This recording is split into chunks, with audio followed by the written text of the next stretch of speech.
and welcome to our Think Insights Day, and specifically this roundtable, which is post-pandemic drink trends in the bar sector.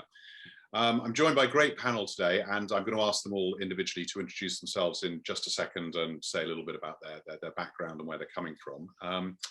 But in this roundtable discussion, we're going to consider what happens when consumers do head back to the bar with reopening in limited fashion or restricted fashion, not so far away, and debate what the spirits world will look like and how best bar operators can embrace both emerging and enduring trends to bolster their businesses and meet customer expectations anew. And we've just been discussing ahead of opening this webinar the need to ensure that consumer spend is maximized, customer spend is maximized, especially with venues necessarily and possibly for quite some time not operating at full tilt.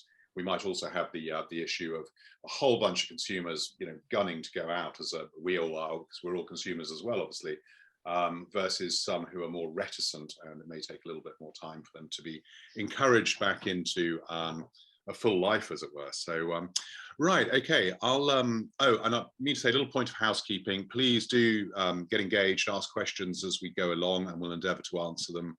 And we'll save a little bit of time at the end for anything that's not directly related to whatever we're talking about at that time. So Q&A function for that, and chat among yourselves. So, right, according to my screen, I'll work around. So Chris, hi Chris. Hello. Do you just want to say sort of who you are and where you're from? I'm Chris. I'm one of the owners of Heads and Tails, which is a neighborhood cocktail bar in West Hampstead.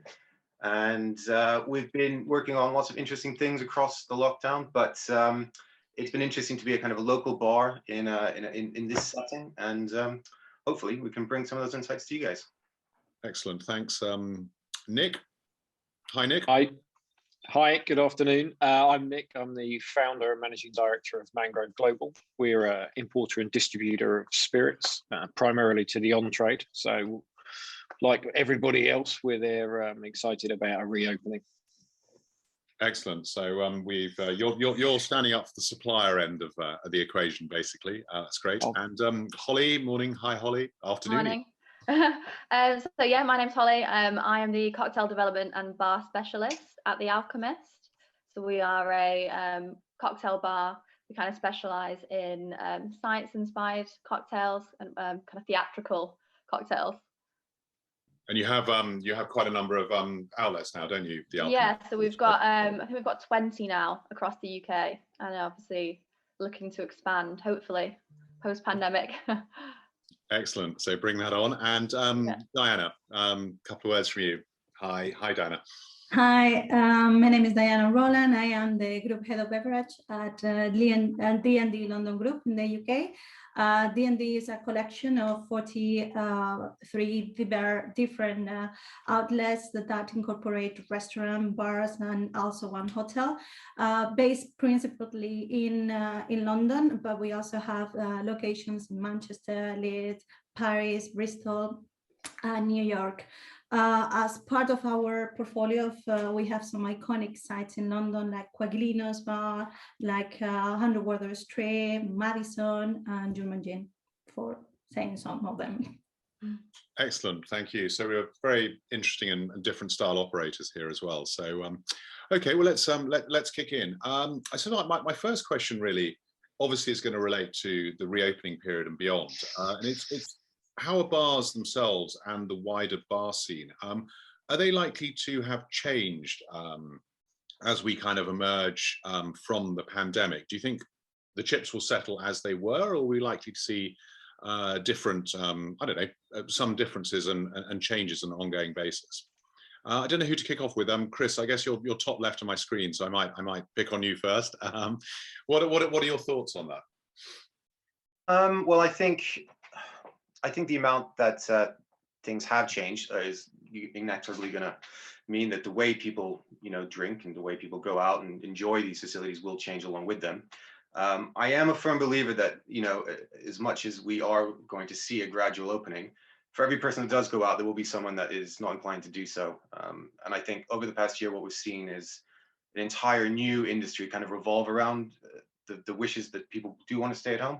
So they do have access to things that they didn't before, if they are going to decide that, they don't want to drink in a public space, they want to maybe have an evening such as this on Zoom or whatnot with friends or with family at home. And because of that, we will see, I think, a shift between the amount of people that are going to continue to go out and to party like they used to, and also this new style perhaps of enjoying those consumables, but in a different way, in a different offering.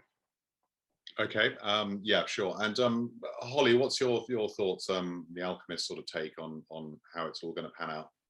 Yeah, so I think, what's been interesting through the pandemic is how kind of the bars that were able to adapt a lot quicker were the ones that are, coming out better on the other side. So I think, well, personally for us, I think it gave us time, I guess, to pursue opportunities that were always on the back burner. So we've set up like an online cocktail box kind of thing, and we've had a really, really good uptake on that, and that's something we planned to do for a really long time. Online menus, that gave us a lot of flexibility that obviously going forward we can continue to use that as a tool to kind of change the menus really, really quickly and be flexible per venue on what we're offering. And the pay at table app, a lot of venues, that's something we always wanted to do, but again, you're so busy just with the day-to-day operations of the business that those things kind of fall on the back burner. So it's kind of given us the opportunity to really kind of embrace technology and kind of push those things. So these are kind of innovations. We all knew they were there. You were looking at possibly to bring on, but then obviously there's a massive shock occurs, and it's almost like it's a fait accompli. There's no choice. But the sense that these will remain as an important part of the business. Diana, does that resonate with your sort of crossover restaurant bar world at D&D London? Yeah, definitely. We know that the COVID crisis have forever altered most of the functions on the restaurants and in the drinks industry. So from forecast supply, from scheduling labor, from how to configure our bars and to embrace the new demand, as Chris mentioned it before, we don't know how customers are going to return. The people is very eager to come back and keep drinking, but there are some other people who are not willing to come back to the venue. So we have to be much more aware of that, what is the demand out there.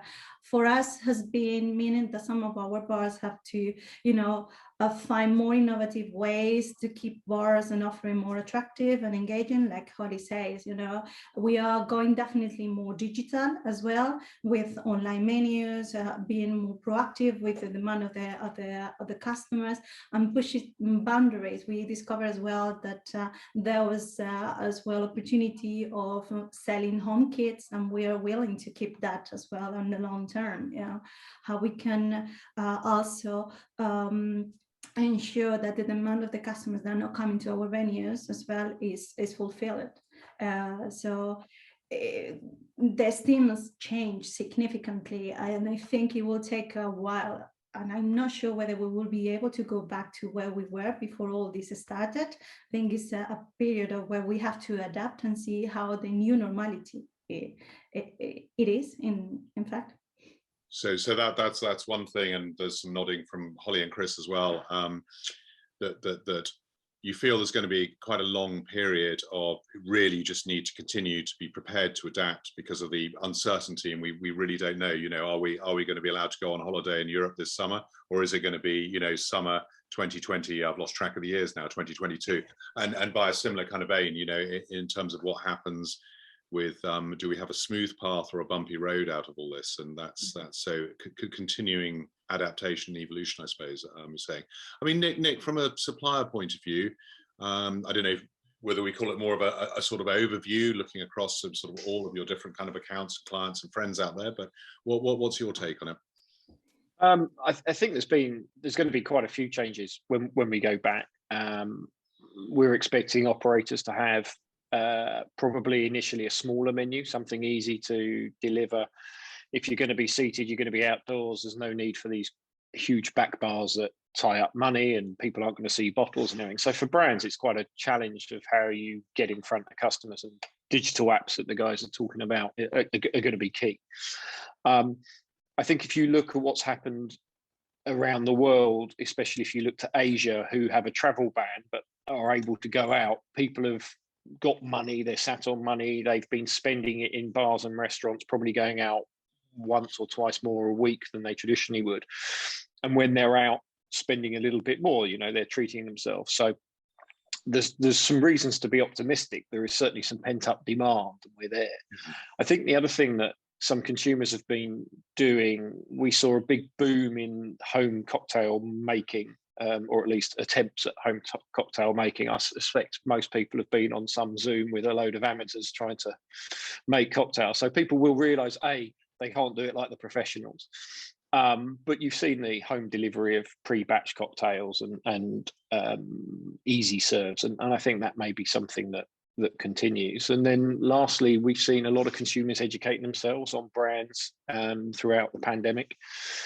And if the trends are to be believed, people have taken a step back, and maybe there'll be a residual thing around the ethical and sustainable production of brands. And we think that's questions that are going to be asked of operators a lot, is that what do you do? What are you doing to cut out waste? What's your green footprint? What's this plastic doing? And so on and so forth. And that might be something that's come out of the pandemic and transfers over when everyone's open. Yeah, so that's interesting. So what's coming out of there? It's different ways of operating. Maybe we'll talk a little more about all those sort of add-ons and keeping those going in a little while, like the cocktail kits, you know, virtual tastings, all that sort of thing, important stuff. We just had a question in from Andy as well. Is the industry going to embrace a cashless environment? So if we tie that question into, you know, the online menu usage, et cetera, et cetera. Obviously, customers have sort of come along with you some way down that path already, but what are the extra what are your learnings that you've taken away from these sort of extra channels of communication, I suppose, and engagement, and what still needs to be honed looking ahead? What are you thinking now? Because you've some of you will have reopened, some of you won't over the past 12 months, but what is it now you really need to focus on to get all of those aspects right? Or do you think very quickly they've just slotted into place and it's sort of ready to go? I mean, I don't know, Chris, any thoughts on that? Well, we reopened at the tail end of last summer, and I think what we wanted to do was just to see how COVID restrictions, you know, inside a venue would, you know, essentially how that would affect the guests. You know, would they be, you know, easy to convince that wearing a mask inside was okay, all the way up to, you know, obviously where we are now, which is, you know, that these things are, you know, the standard. But when they weren't the standard, that was, I think, the biggest difficulty that we felt was a day-to-day issue. You know, the simplicity of the fact that we always have table service and obviously maintained table service meant that we did have a great, you know, direct interaction with all of our guests. But I think it was more of an understanding that the venues were, you know, unfortunately compressed with a lot more rules and regulations. Now that we have that understanding, kind of, you know, as an accepted, you know, reality, I think the main issues are going to be, I think, based between whether you're going to have that customer service on table side consistently, or you're going to rely directly on something digital. And I think a mixture of both is probably going to be the way to go, but it's difficult to kind of see how that will work specifically from just an outside area. So I think we're a little way off understanding what will work best, and I don't think we will see that until the midsummer period. I think we will absolutely go for. I think there's so much competition now, but some of the operators and operations that we've been working with digitally are shifting to table side functions, and we will have that as an option. But again, I think face-to-face service is still going to be pretty key for upselling, and especially getting, as Nick says, around the fact that people won't see a back bar and won't be, you know, there won't be an exhibition of branding as it has been done traditionally. Yeah, does anyone want to add to that? Because it's initially it was very novel. I remember going into places, you know, London and down here in Brighton where I live, and you know, after the Foreheads app and the rest of it, and being guided to my table in a place that otherwise I might be walking around, whether in a bar or a food court or wherever it may have been, and then kind of, you know, ordering on an app on my phone and et cetera, was all very, very novel. But again, that's it, instantly trying to get the balance between the input from the staff with the personality of the bar, of the outlet, etc. Little bits of explanation, you just can't quite get that. I mean, Holly, anything to sort of add to those, that train of thought? Yeah, I think the beauty of having, I guess, like 20 venues spread across the UK is that we kind of have to treat all of those venues quite differently anyway.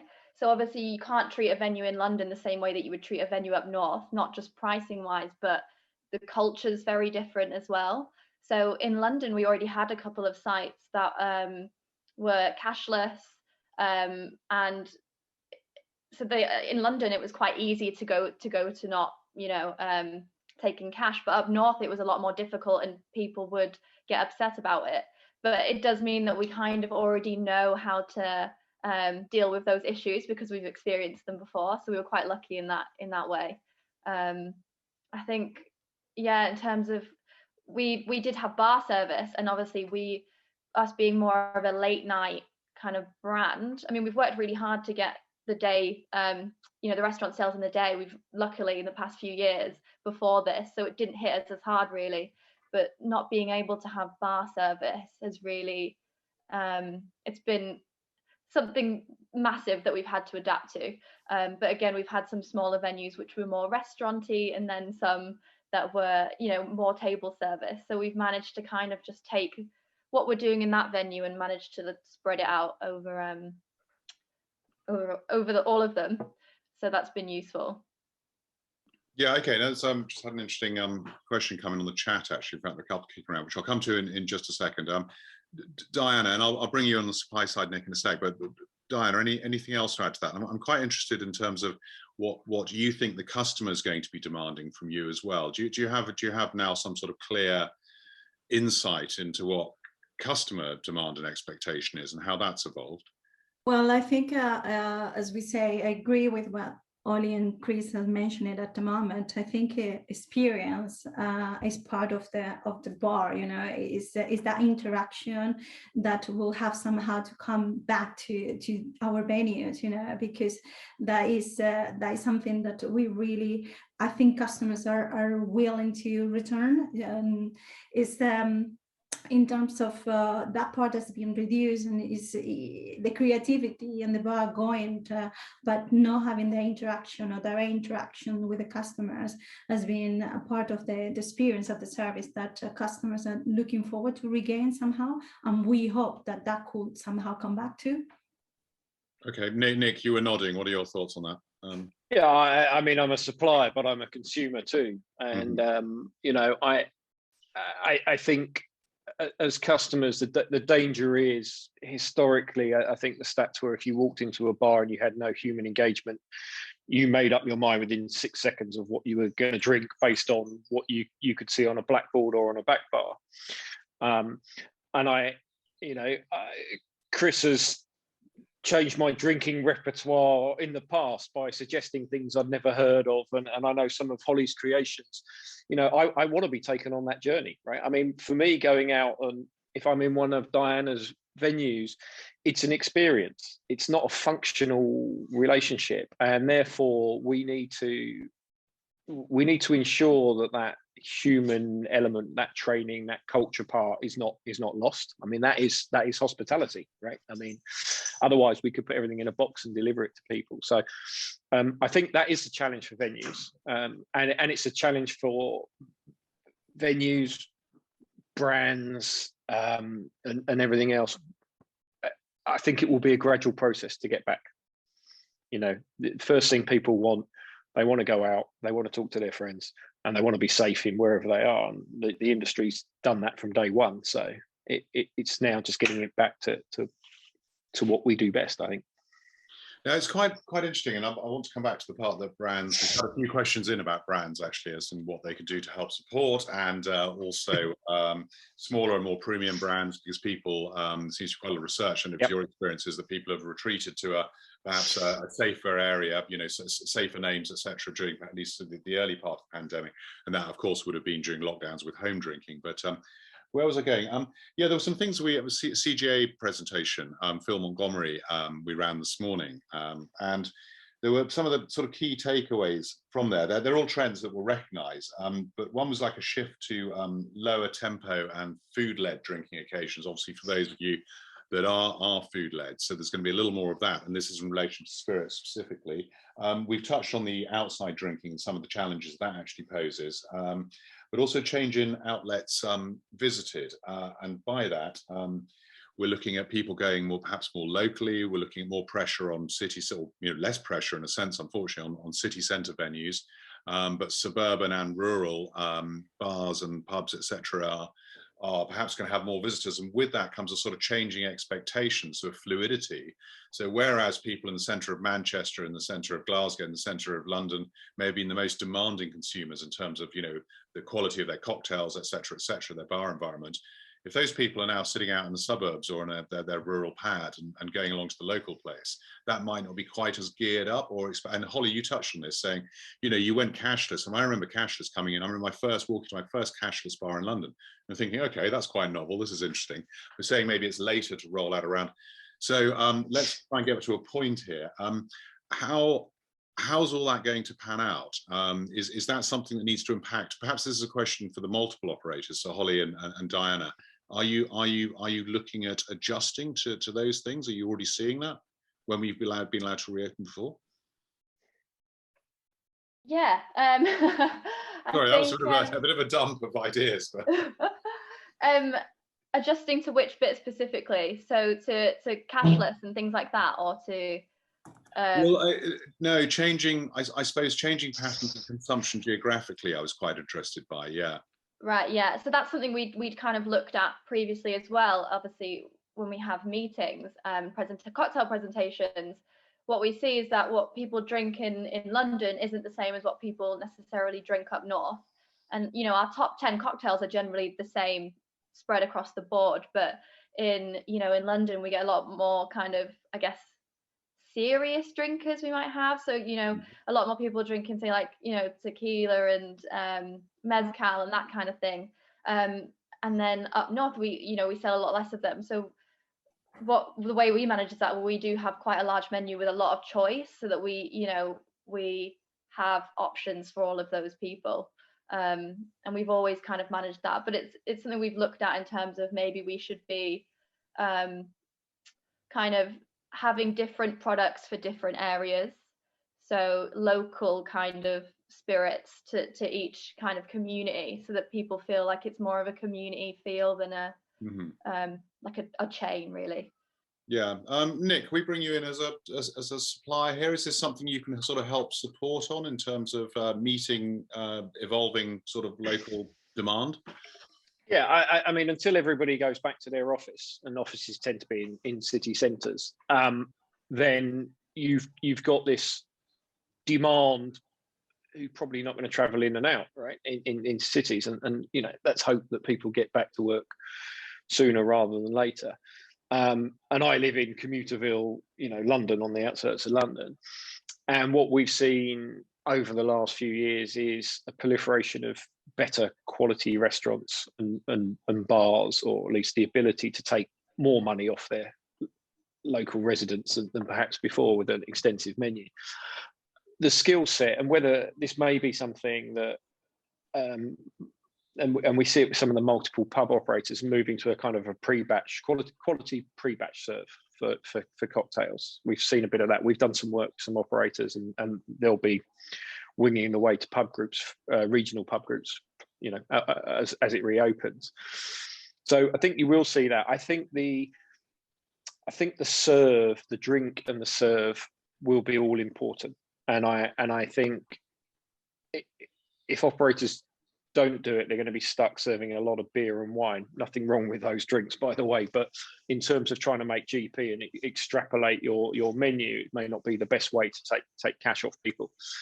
But there are plenty of ways to do it, and some of the city centre venues will show the way in those high volume places that want to do cocktails, whether it's something as simplistic as a frozen margarita machine that's pumping it out in a garden, or whether it's the old pitcher of cocktails and multiple serves of even something like gin and tonic to give to a group to get it out there quickly that people can share, because I think, again, that's going to be there.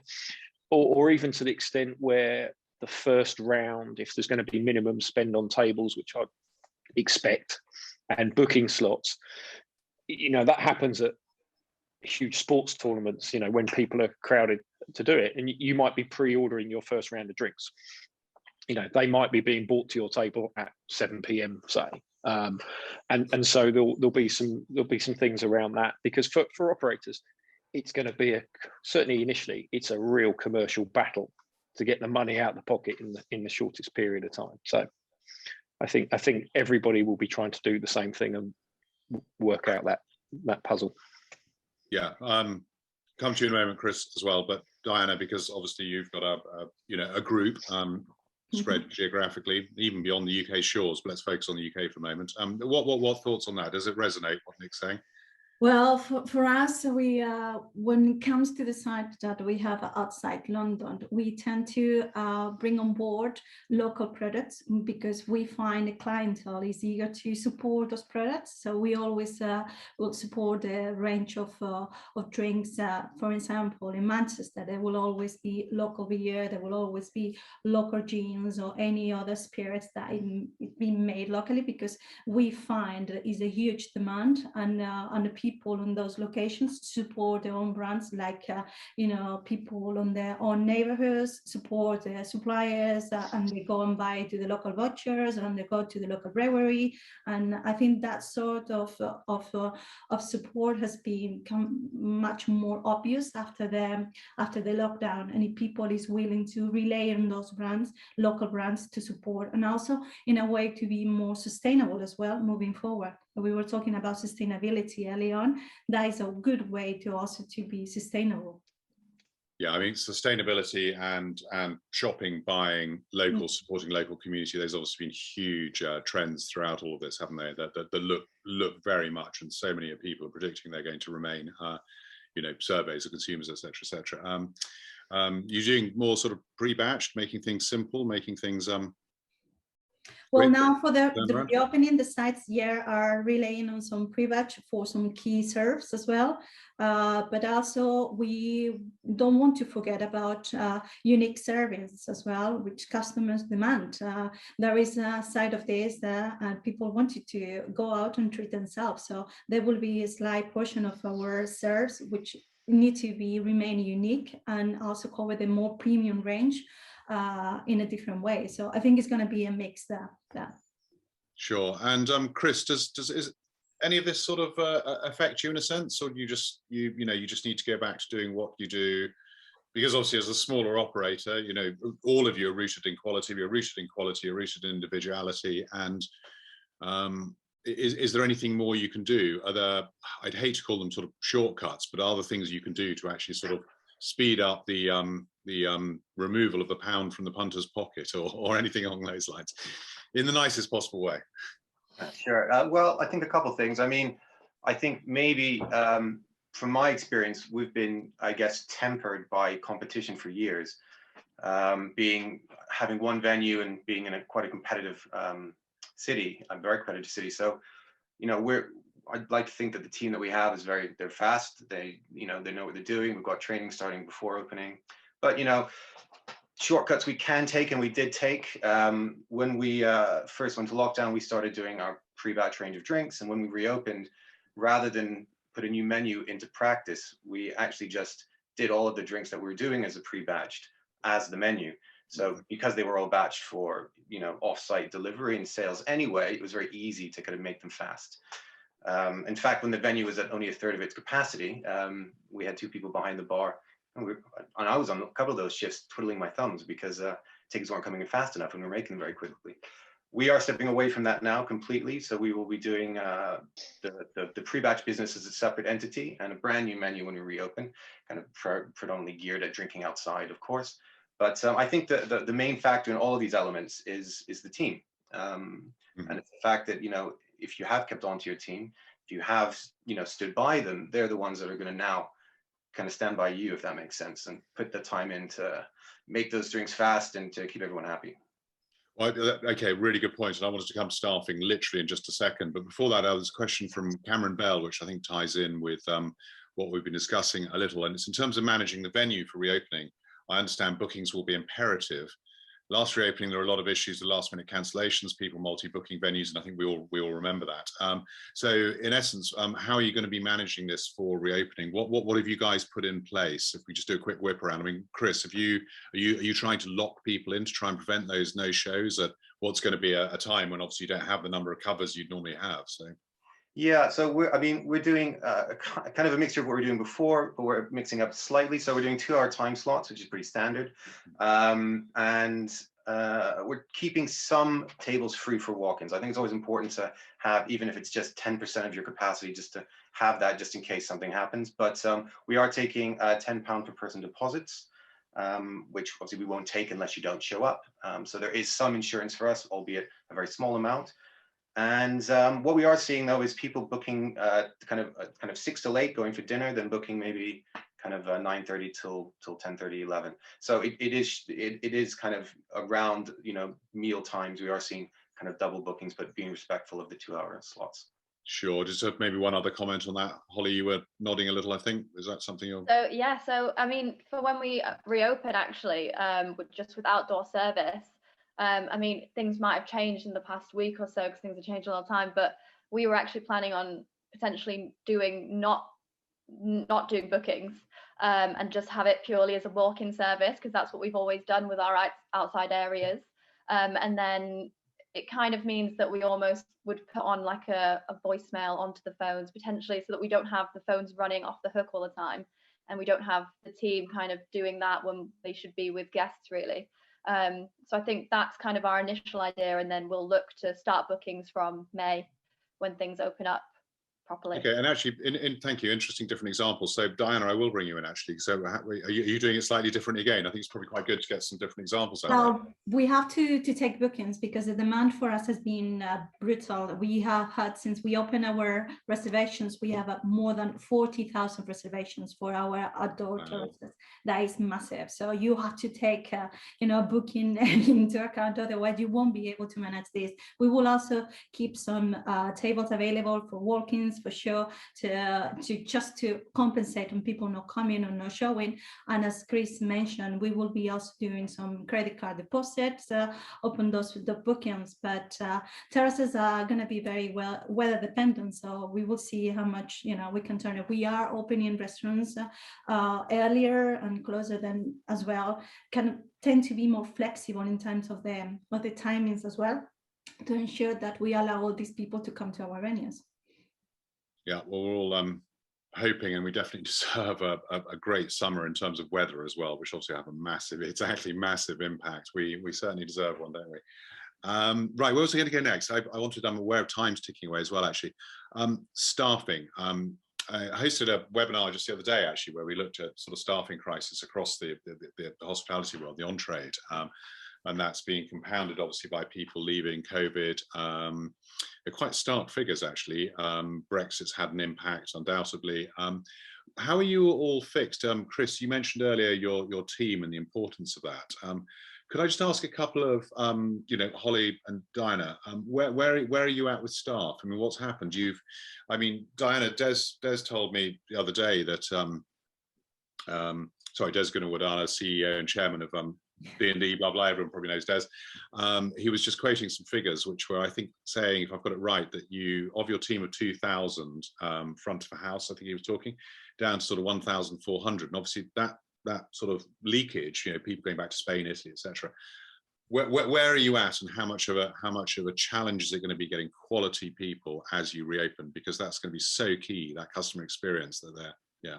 Yeah, we are aware of that fact, not having the right teams on place will impact the experience and the service and the quality of those two aspects. So we finding that retaining as well key staff is being challenged because of the crisis, not just only the COVID, as you say, the Brexit, and the fact that hospitality hasn't been supported by government with visas and permits for people from Europe Europe to come and work, we all always gonna suffer in that aspect, because we get a lot of people from France, from Switzerland, from Italy and Spain, and these people tend to work in a very high standard level because it's part of their culture in their country. Okay, so they got the knowledge as well, and it comes on with that added bonus. Plus, they tend to get paid less than local.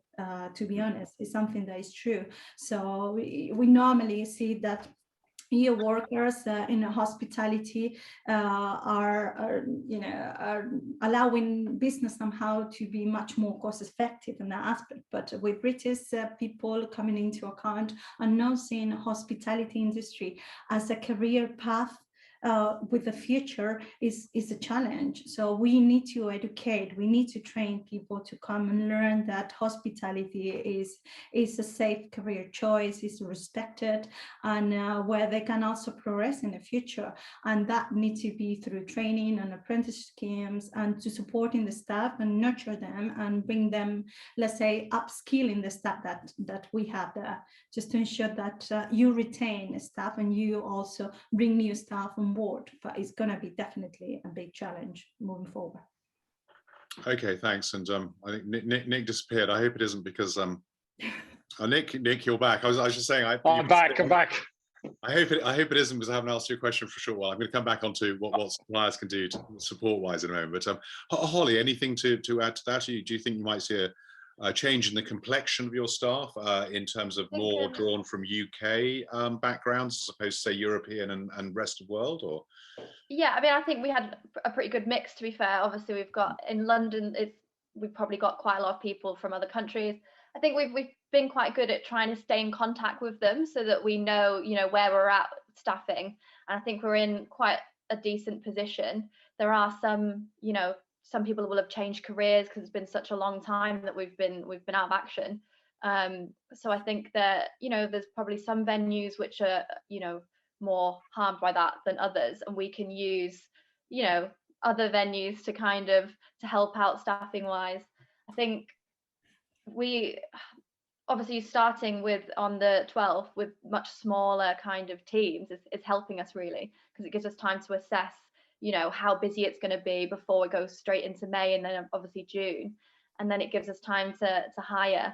And I think we're never really worried about hiring the right people because we've got such a good training process. It's just the time that it takes. You need a month really to get them where they need to be. So that's what we're thinking about now really. Yeah, and can do suppliers play a part in that, the training process? Or is that entirely sort of internal? And maybe it's useful to bring Chris and then Nick on here, because obviously, Holly, with the Alchemist, you're a reasonable sized organization. So it's easier for you to have those sort of internal structures honed. But I mean, Chris, training, that's it's a massive, take up of time and resource, isn't it? Is it challenging? Are you out there looking for people who are already trained to a certain level? I mean, in an ideal world, but I think, Holly is right. There's, if you put confidence in, upper management and what you can bring to the party, so to speak, from a training perspective, then you can, hopefully hone anyone that's knocking on the door. I do think that, the way that hospitality training has, evolved over the last even 5-10 years is, phenomenal. So anyone that has a small amount of experience can often go a very long way. And I don't think there's going to be a shortage of applicants. Yeah. I think although we will obviously face the challenges that Diana mentioned with respect to people that grow up with more hospitality oriented backgrounds not coming to the UK, for example, but we will also have issues, I think, with people that have changed roles, that haven't been able to be supported financially, and have had to change career. I do think that there will be new people coming out of the woodwork to hopefully fulfill those blank spots on the canvas. But yeah, I mean, I stand by the fact that it is your most powerful tool, no matter what you're doing. Yeah, excellent. Okay, and I'm just aware of time running, so I'm going to switch to it lies to some of the aspects we were talking about before. Specifically, a question. It's from Neil Hepplewhite. He's talking about stimulating trials, being able to introduce new brands, products, innovation successfully into your offer, rather than customers relying on brands they know. Is presumably what for the next year, is this just going to be really incredibly difficult for new brands, perhaps smaller, more premium brands to break in? Nick, should we start with the supplier and then bounce it back to the operators to see what they're saying, the buyers out there? So let's put you on the spot. I mean, surely this is the lifeblood of great bars and restaurants, that kind of the independence, the points of difference, etc. So what's going to happen? Is this going to all remain on hold? I think Nick's on mute there, Andrew. Oh, Nick, I think you're on mute. Yeah, thanks, Chris. There we go. What's going to happen is a really interesting question, and what we're seeing from venues is a real mixed bag, if we're being honest. So as a supplier, we support all of our brands with everything from trading to point of sale and engagement with customers. Frankly, there's a whole heap of venues who just want money, right? They're financially in trouble. They think they can get some listing fees. They're asking for lots of financial support. And in that case, that's going to play into the hands of the global businesses. Always has done, but you're seeing that a little bit. Most suppliers will also be hurting and will also be slightly nervous about venues staying, I guess, continuing in business for the next 12 months, for example, because there's a lot of uncertainty around.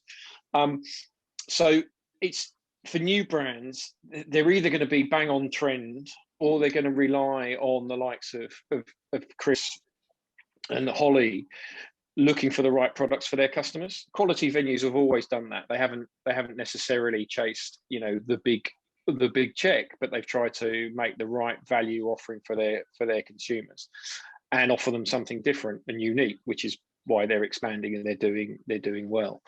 It is going to be difficult to do that unless you're activating. So you may well see especially some outdoor activations. There's a lot of people chasing that spritzer, for example. Yeah. We've got a number of drinks in our portfolio that are targeting the brunch occasion because they feel that's going to be the big addition, I guess, to venues while they try and lengthen their day, and to make service easier in there. But I think if you are a new brand, perhaps not necessarily with the best distribution and maybe in a crowded category, that breakout is going to be really difficult unless you can engage with an operator to do it. We'll support every single one of our brands with tastings and trainings and a little bit of education, and then we'll try and work. Lots of my team are ex-operators, right? They've been that side of the bar, so they can talk to mixologists and in the right terms and understand what they want, and then we can talk to the commercial teams as well. But it will be hard. It will be harder than it's always been a challenge. It's now really, really difficult going forward. Sure, and it'd be interesting to speak to some of the operators then and say what's your take on that. I mean, what are you looking for? Has it evolved in terms of what you're looking for from your suppliers, from Nick and others? Diana, you're smiling, so obviously you're probably just going to be cautious. You don't want to open the floodgates. You suddenly have like 500 suppliers leap on you the moment we come off the Zoom. So.